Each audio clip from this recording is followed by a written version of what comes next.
Back to Ellie's Handcrafted Jewelry. This is Elizabeth. I'm here to show you today how to make this pretty little solitaire ring. And it's very simple to make, takes very minimum amount of skill as well as materials, and just the normal tools that you would generally have for wire work. So I'm going to go ahead and show you what materials that we need, and then we'll move on. So what we're going to need to start, as far as materials, you're going to need a faceted stone. This one here is a little faceted garnet. It's 5mm and it has a pointed back. You could use a flat back, but this particular tutorial is best for faceted stones, but it's not impossible to do a flat back cabochon. As far as wire is concerned, we're going to need 28 gauge weaving wire, and then we're going to need 2 segments of 20 gauge wire. And then as far as tools, we're going to need chain nose pliers, round nose pliers, and of course your flush cutters. And then also we're going to need a ring mandrel and a rubber mallet. And because this is a ring, size obviously is going to vary. So getting back to the 20 gauge wire, what you're going to want to do to figure out how much you're going to need is you're going to need to take maybe a scrap piece of wire and wrap it around the size that you need. And I think that a size 10 is 2 inches. So you would take that 2 inches and then add 4 inches. You'll need an extra 4 inches on top of that to do the ring. So you probably need 6 inches if you're doing a size 10. I'm doing 6 inches. I'm probably not going to need all 6 inches because oftentimes it's better to have a little bit more just so you have something to work with. But that's where I want to start. Also, the rubber mallet you might need just because I work with copper, and because it's a softer metal, I need to harden the metal, particularly the ring band, so that way it's not so unstable. So that's why I need my rubber nylon mallet here. This is the nylon side and the rubber side, and this is great for hardening wire. So just a little tip there. And now that I've covered everything that we need, we can go ahead and start. I'm going to go ahead and put my wire back on its spool so that way I have weaving wire that I can pull. And we're going to go ahead and begin. And to begin, we're going to go ahead and take 1 segment of our 20 gauge wire, and we're going to take our 28 gauge wire and begin wrapping around. You probably want to go 2 to 3 inches down. I'm going to go probably 2.5. Kind of compromise between the two. And wrap that around the main wire 3 times.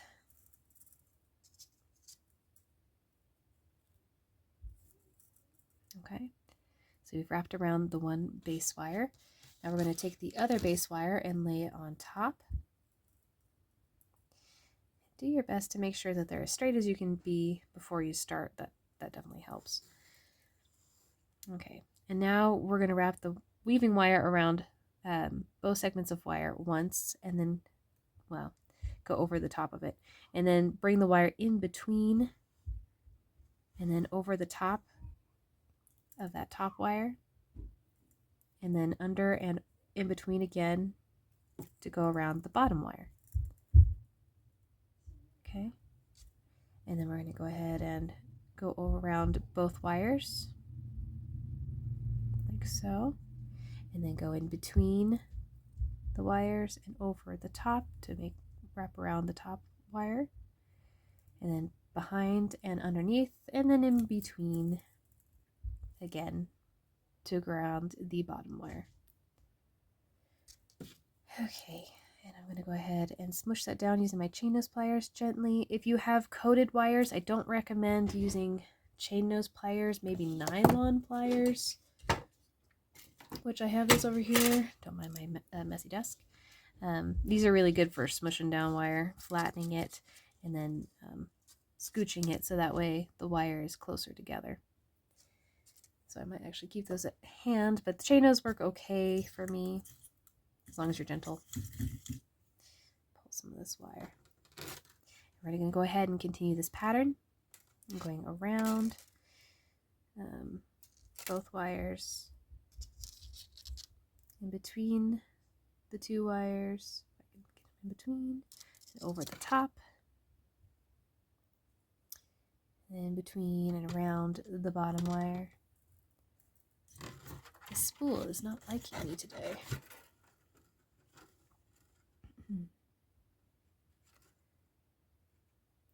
There we go.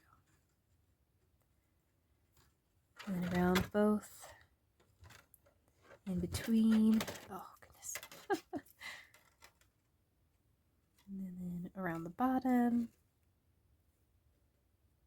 around both, around the top, and around the bottom. And we're smushed down. And I usually go a few rotations before smushing down. And then this is the pattern that we should be getting here. Okay? And this is going to form the band of the ring.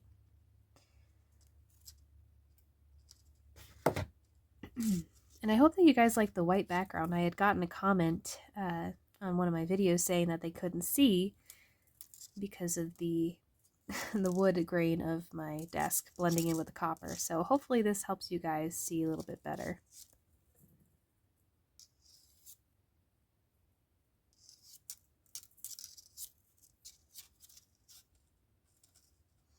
Alright, smushing down gently. And you can use different gauges. You could use an 18 for the base gauge, and you could use 30 gauge for the weaving wire. It just depends on your preference and what you have available. Sorry, I had to untangle my wire. My spool is a little bit out of whack today. Around both.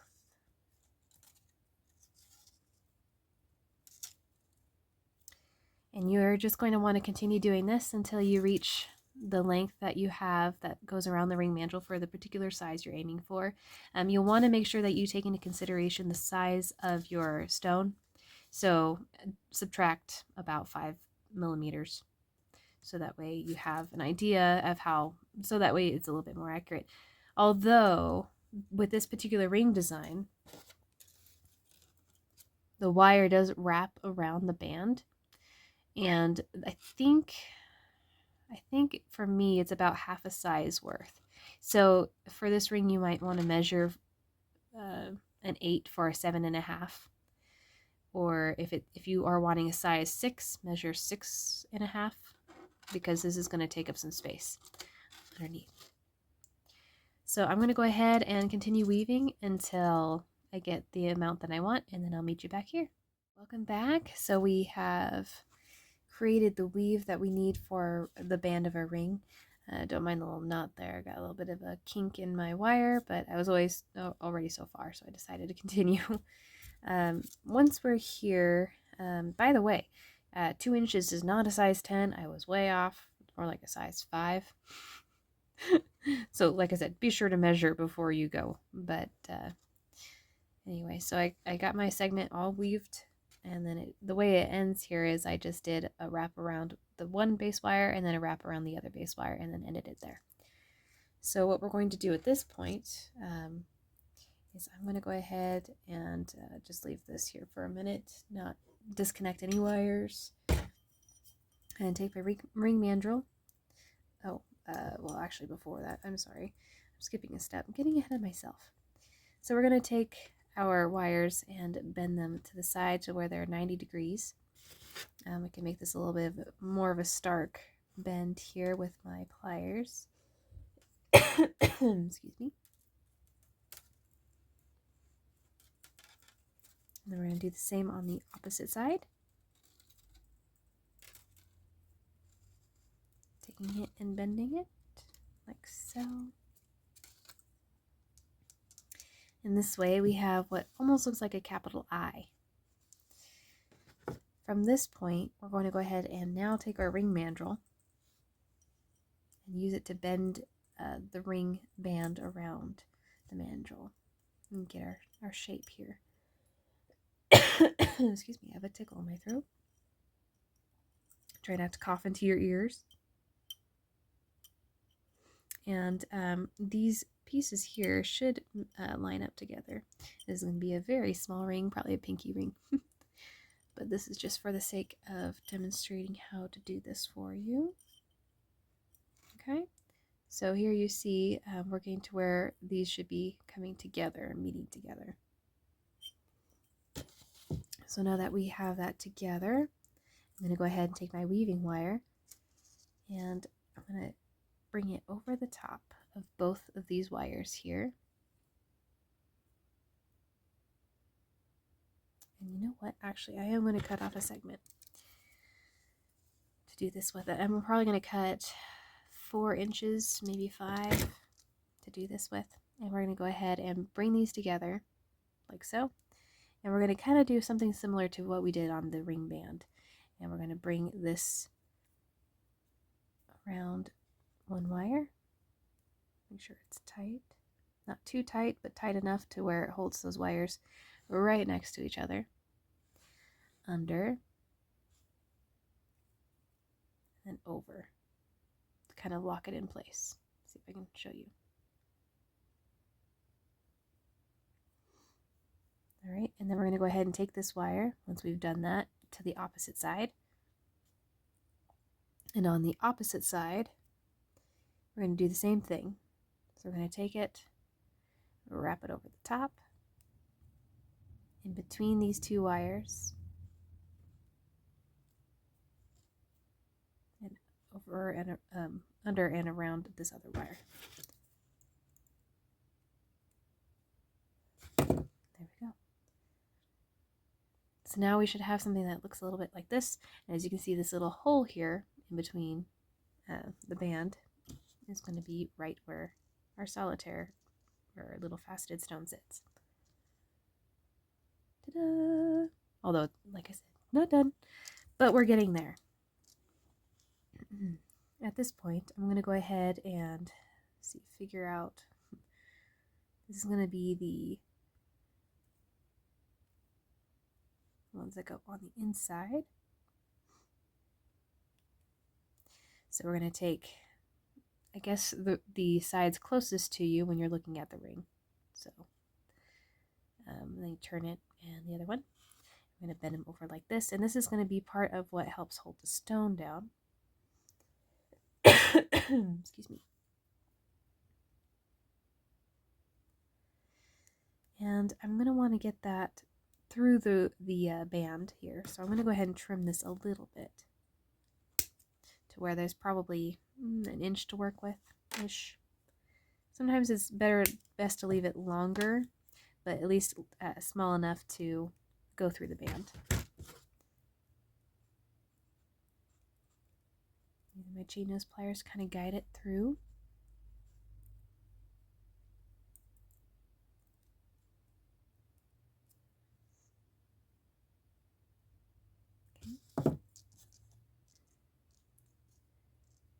Get our little stone to sit still long enough for us to mold those wires over the top of it.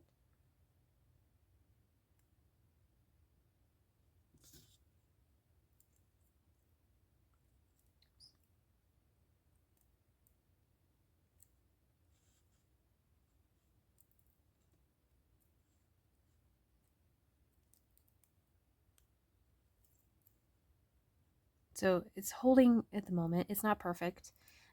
At this point, we can kind of play with it to get it to do what we want it to.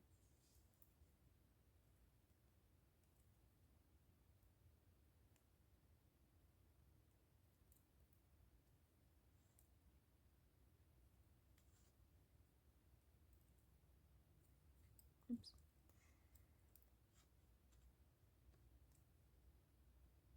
All right. So now our wires are secured. Although that's much better. All right. And at this point, we're going to go ahead and take these wires here, and we're going to trim them to where they sit right on the band. So let's take our flush cutters, trim, flush cutters, and trim. And then we're going to take them and smush them onto the top there so they hold secure to the band. Like so.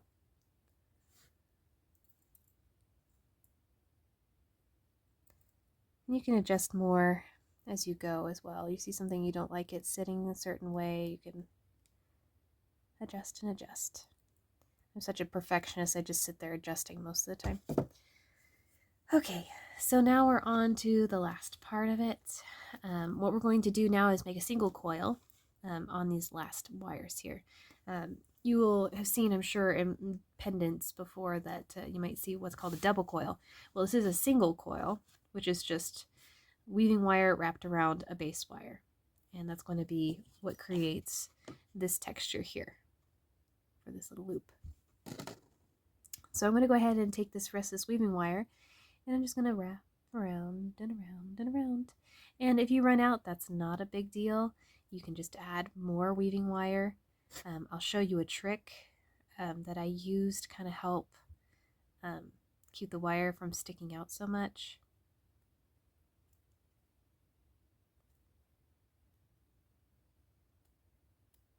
And you're going to smush it down so there's no gaps. And usually when I get to this point, usually I just wrap all the way around, but I'm just going to go ahead and show you the trick now. You take the wire and you wiggle it around and kind of work it around and around and around and around. It's hard to do with a tiny piece like this. There we go, until it works off. And you have a clean edge. No flush cutters needed. Now I'm going to go ahead and take my weaving wire, and we're just going to go ahead and add some more. Around and around and around we go. Where it stops, nobody knows. Just kidding. We'll probably want to do, maybe an inch. I'll measure it here in a second.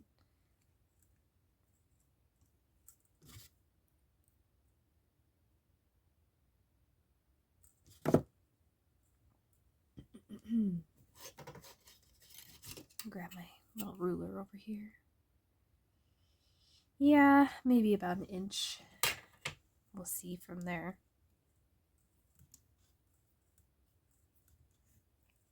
And we'll want to match it on the other side as well, so that way, of course, they're symmetrical.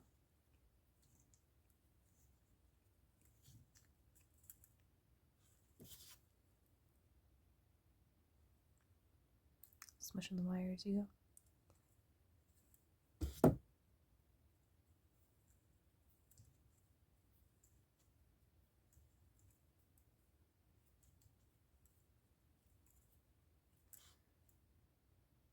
There we go.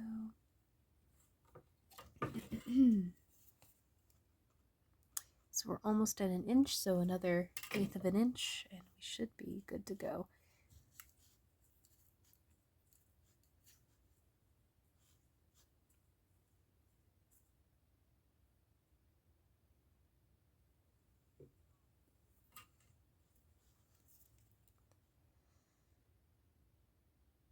Wow, that didn't go as far as I thought it would. Maybe I measured wrong.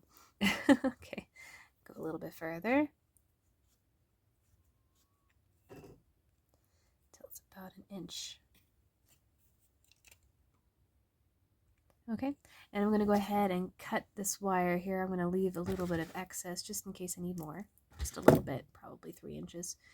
And then I'm going to do the same trick here that I did and just twist this off. So that way it's a clean break. All right, and then I'm going to do the same thing on the opposite side, and then I'll be right back. All right, so now that I have wrapped a coil on both sides, we're going to go ahead and move to the next step, which is to do what we did with this wire, but with the coiled wire. So we're going to go ahead and gently take it over and around, and we're going to go through the band.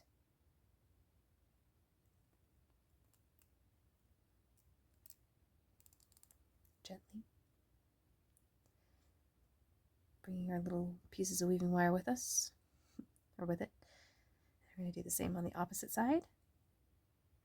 And this should cover this piece here, so it's not sticking out.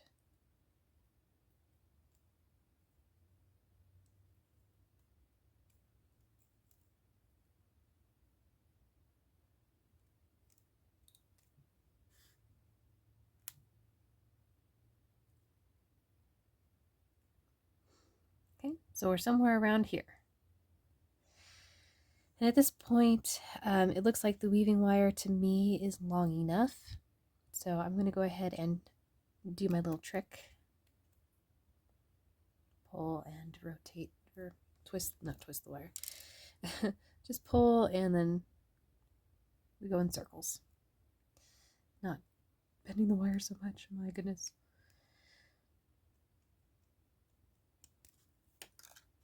There we go. And then at this point, I'm going to go ahead and scooch up this weaving wire a little bit.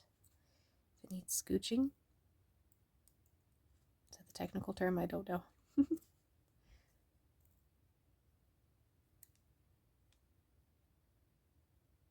then we're going to go ahead and adjust to make sure it's kind of sitting against the band.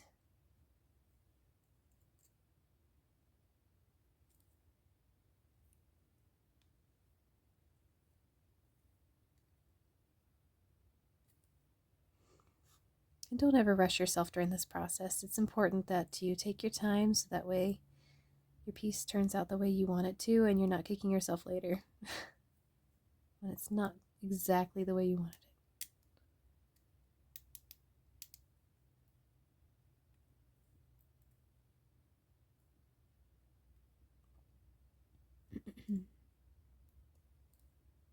Alright, so it's about where I want it. So what I'm going to go ahead and do is trim these ends here using my flush cutters. Probably anywhere from 1/8 of an inch to 1/4 of an inch.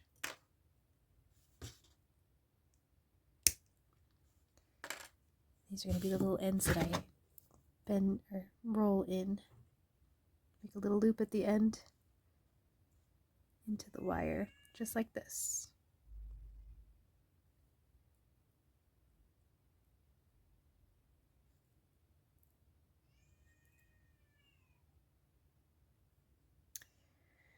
There you go.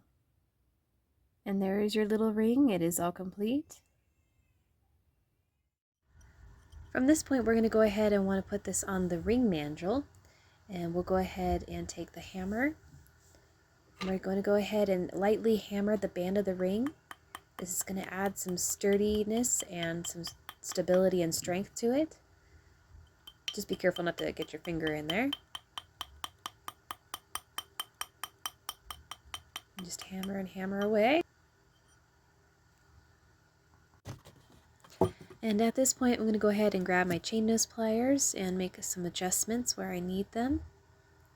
Sometimes hammering the ring can throw things a little bit out of whack, so just making some of the necessary adjustments. And be sure to compress the loops against the band as well and twist them as needed. You don't want anything sticking out to catch on anything. And there is your new ring. Thanks so much for watching, guys. And if you like this video, give it a thumbs up. If you haven't subscribed already, please do, and hit the notification bell for new tutorials. If you guys have any questions, leave them down in the comments below, and I'll get to them when I can. Thanks, guys.